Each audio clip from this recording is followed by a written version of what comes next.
Thank you, Chair.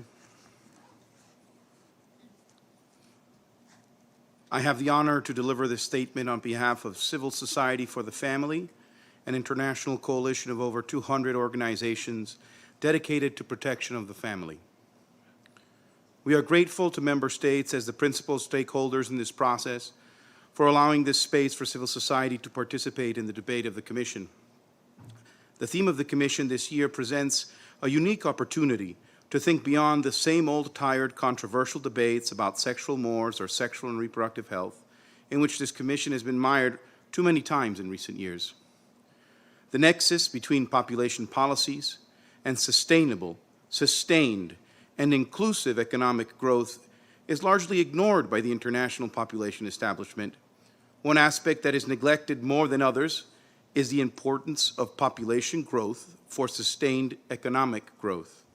Alarmingly, low fertility and aging pose new and overlooked challenges to economic growth. Put simply, without population growth, there can be no sustained economic growth.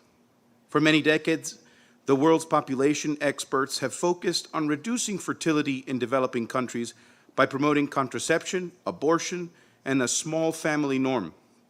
Many developing countries have welcomed these efforts and invested their own limited resources to slow population growth in the hope of reaping a demographic dividend. Sadly, this demographic dividend has not materialized everywhere. Many developing countries, and some where fertility is now among the lowest in the world, have yet to see any such dividend materialize, or they have seen only partial realization of this theory. Now the entire world is facing a new challenge: low fertility and aging.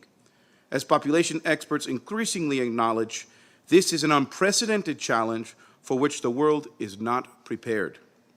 Many countries will grow old before they have a real chance to develop. It will lead to fiscal and social protection systems that are already faltering to the brink. And tragically, the poorest will be those who will be impacted the most. And low fertility and aging is affecting all aspects of sustainability also, including energy production. Economists are warning that private companies and governments are failing to scale up investments in innovative green energy, including clean nuclear energy, because they do not foresee the possibility of recouping their investments. Population projections simply do not allow them to recoup initial investments.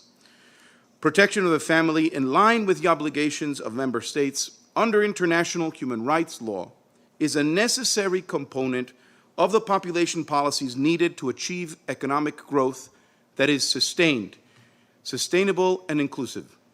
The United Nations system should be raising awareness of these neglected population policies. So we plead with member states. The biggest population threat to humanity is not from overpopulation. It is a world where children are not welcome, where children are unwanted, and families are badgered into a small family norm by cultural and economic forces beyond their control. The time is now to change course and build a world where all life is celebrated and protected from conception to natural death. Perhaps we can change things before it is too late. Thank you, Chair.